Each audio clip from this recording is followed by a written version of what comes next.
And that's kind of where the work order kicks in. So if I go in and click on this top one, the parts needs replacing, this is going to give me some detailed information in regards to the case.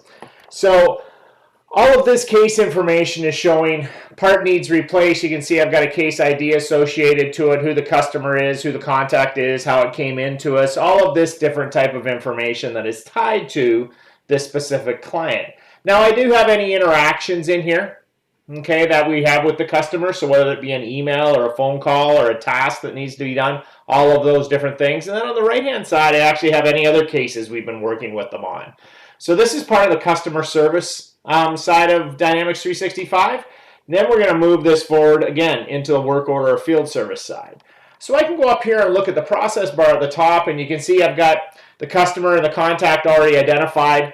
I'm going to move this forward on to the next stage, so research. So that research may involve me doing some detailed research in the background to see if I can maybe fix this, right? Maybe the part doesn't need to be replaced.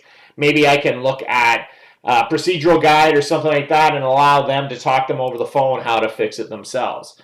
In this case, we are going to make a determination that we do need to send somebody out on site. So I'm going to go in here and choose this incident type. Now, we have replace broken part as the incident type I'm going to choose.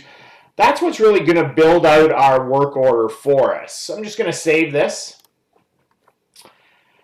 So now I am going to create the work order, right? We've identified what the problem is. We've identified what we think type of work order or incident type is actually going to solve this for us. Last thing I need to do is that customer service representative is actually convert this to a work order. So I'm going to click on convert to work order.